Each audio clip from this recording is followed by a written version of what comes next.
If we are going to ensure that people have access to good lives, then employment is such an important part of that. It starts with us promoting that employment should absolutely be something that we're thinking about. G'day, I'm Deborah Caldo, and welcome to the Red Giraffe Solutions Expanding Worlds podcast, where we aim to support you as you help your young person with additional needs plan for their future. A future where they are safe, secure, and live a rewarding and fulfilling life. From around the world, I share stories and share solutions from people making this possible right now. I'm a parent of a young person with additional needs, so I understand the challenges. Many of the people I've interviewed on this podcast have already helped me design a better future for my daughter, and I hope that they might help you as well to imagine what's possible for your young person.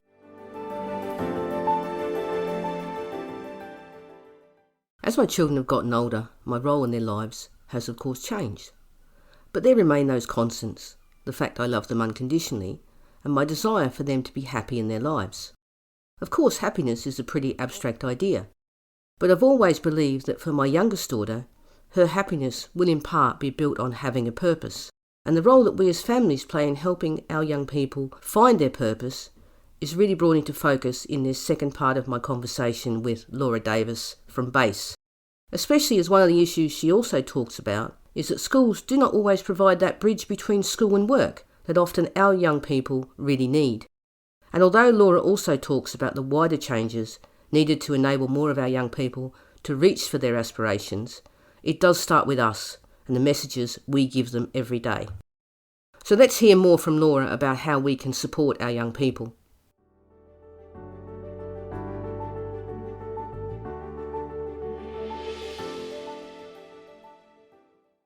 I can ask you this question as a parent. How important do you think our role is in setting those aspirations? I think family and carers are an absolutely essential part of the conversation.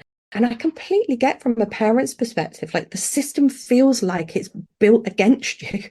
Like you're spending your whole life having to fight for everything and fight against everything. We have a benefit system that you have to prove everything you can't do in order to be eligible for stuff. So I completely get why parents get to a point where, how do I align the two? How do I continue to get the support, including financial support that my young person might need, but also have high aspiration? And so I'm not going to sit here and suggest that's an easy one, but if we are going to ensure that people have access to good lives, then employment is such an important part of that. And it starts with us as parents and carers promoting that employment should absolutely be something that we're thinking about for our young people. I'm not sure if you've seen the statistic, but people with a learning disability that have a job on average live 15 years longer than people that don't have a job. So as a parent, that statistic for me is enough for me to go, I want my child to continue to have a circle of support beyond my lifetime.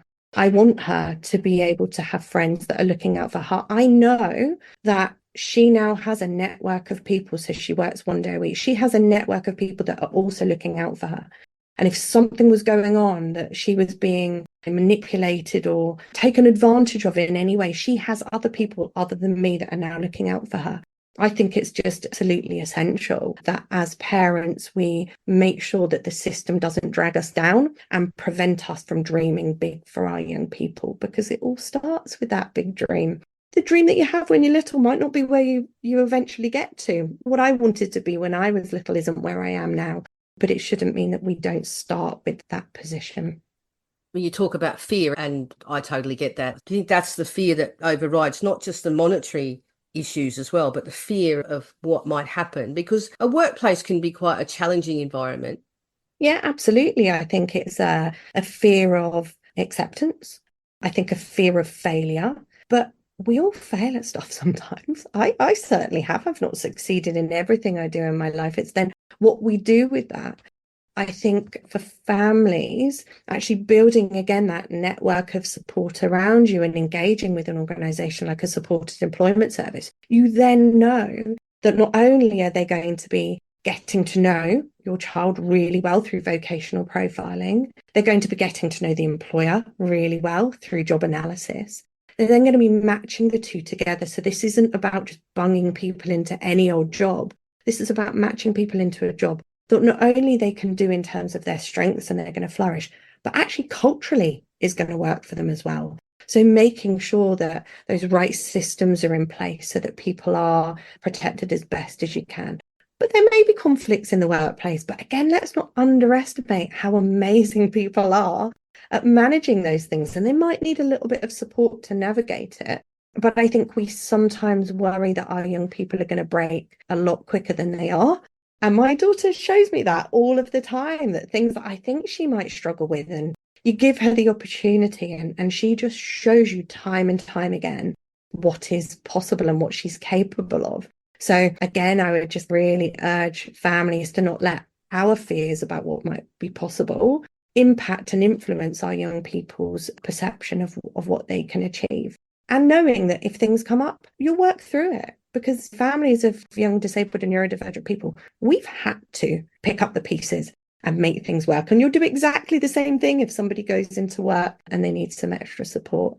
The role of job coaches is absolutely key to the success of this. So a job coach is a qualified person that will work alongside both the individual and the employer in the workplace, layering up skills, doing that piece that we talked about in terms of supporting and empowering the existing workforce to feel confident and comfortable in working alongside someone, working with the employer to look at that total life cycle. So how are we going to make sure that people have access to good training?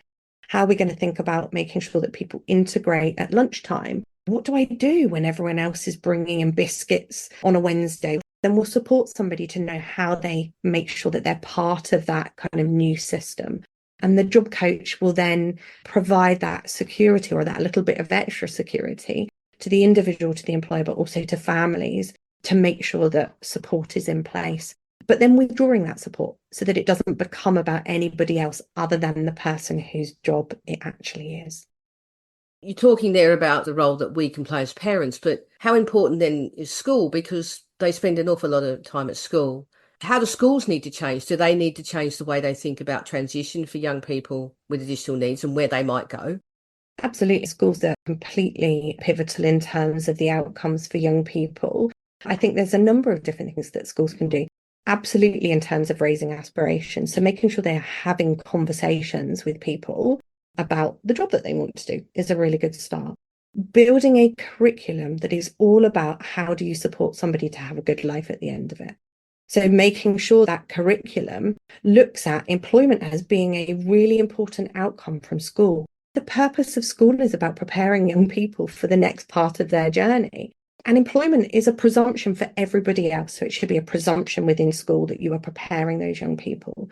There is a lot of evidence that preparing people within a classroom setting only doesn't work, because you're then having to take information that you're learning in one setting and apply it to a workplace.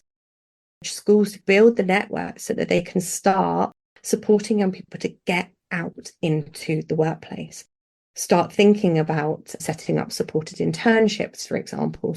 We have something called Internship Works, which was some Department of Education funding to support and double the number of supported internships. And that is a model that uses the 5-stage supported employment model.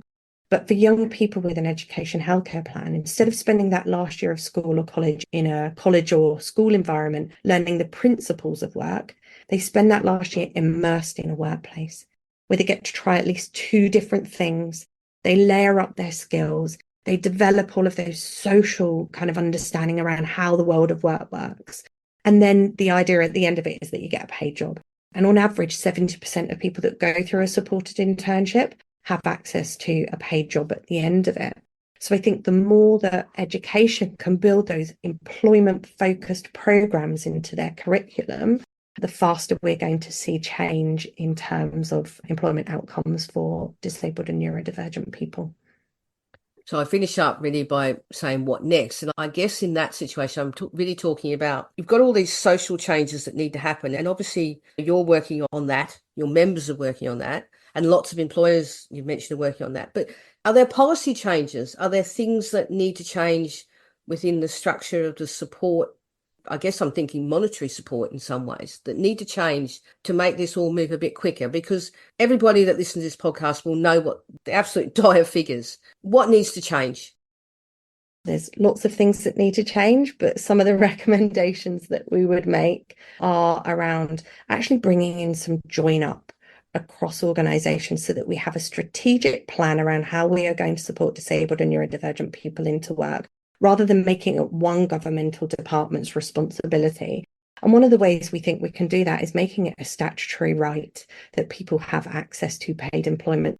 This isn't a nice to, this isn't if local areas have got the funding to deliver it, but this should be, again, a presumption that people have a statutory right and a human right to have access to employment. In the spring budget for the government, they announced something called universal support. And universal support is going to be, and I have to put a little caveat, we don't entirely know what's going to happen, but universal support is based on that 5 stages of supported employment. It is a very different kind of program than DWP have ever run before. Most DWP programs, and sorry, that's Department of Work and Pensions programs, have been based on an any job approach. So actually, you just take any job that you're given. And actually, it's been based on getting people into a job as quickly as you possibly can, and then moving on to the next person. Universal support is using that 5 stages of supported employment. So first of all, it's a voluntary program. The role of supported employment providers is going to be about actually raising aspiration, motivating people, helping people to see the art of the possible. It's then going to be actually around doing that vocational profiling, matching people. So it's using those full 5 stages and the value base. It's going to be embedded in local communities. So rather than a DWP commission program where actually large providers are working with high volumes of people, this program is going to be embedded in communities working with much smaller caseloads. They're also looking at both in and out of work support. So actually for people that have got a job but maybe are at risk of losing their job, that actually they could access some additional job coaching support to enable them to retain their work. So I think we have real potential with universal support coming in. What we need to now make sure is that the values and the model that has an evidence-based work is actually what is delivered out in communities, so that we don't end up with a supported employment in name but not in delivery. I think we need to make sure that we're looking at reporting for employers. And I'm not talking about reporting because we want to bash them over the head with a big stick, but how do they know where they're at until we have a baseline of the numbers of people they're actually employing? And we would advocate that there needs to be some nuance in that reporting, so that it isn't just around the total number of disabled people, that we can start to think about what does that look like for people with a learning disability, for example? What does that look like for people with autism? I think we need a lot more support for employers. So the Disability Confidence Scheme is a scheme that we would really advocate, great scheme, but it needs some teeth behind it. And it needs a way of supporting employers to move from that kind of, I want to do this, but I don't know how to, and supporting them through that process so that it moves away from a tick box exercise. And then we need to make sure that actually for young people transitioning, that there is a really smooth and clear way of moving from school and education into something like universal support, so that people don't have to drop out of one in order to be eligible for the other. And so we've been championing and working with government to think about, how do you make sure that you can start that work with young people while they're still in education, so that we have a smoother transition. The kind of immediate things we would suggest is that access to work needs case managers. You need to have a person that you can build a relationship with. When I first started in supported employment a very long time ago, we had a named person that I could phone up and talk things through with. And actually what it meant was that we came up with a much more sensible arrangement around the support that was actually needed, rather than this feeling of I've got to go for everything because I cannot bear the idea of ever having to navigate my way through this system again. I also think that we need to look at full cost recovery. So for qualified job coaches, we need to make sure that the funding that is going into the system also enables us to continue to train those job coaches. Because if you have a good job coach, you withdraw support quicker, people become more independent, and actually the experience of the employer is better. So it's in all of our interests that we have good qualified job coaches in the system.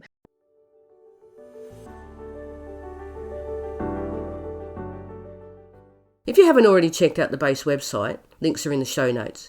But particularly look at their 5-stage supported employment model. Not only is this a proven model that works for our young people, it does feel like the kind of model that should be used everywhere and for everyone.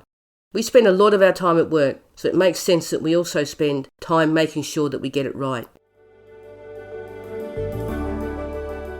I just wanted to say thank you for taking the time to listen, and I hope that the stories and the solutions shared on here help you as you support your young person to create their future.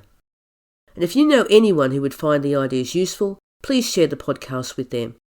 Of course, if you want to, you can leave a review, because that is another way families who need this information can find it more easily. This show is created as part of Red Giraffe Solutions. To find out what the Red Giraffe is all about, visit redgiraffesolutions.com, where you'll find more resources around daily living, relationships, purpose and financial security. I'm at Deborah Caldo on Instagram and Facebook. You can also connect with me on LinkedIn. I'd love to have a conversation with you on any of those. Bye for now.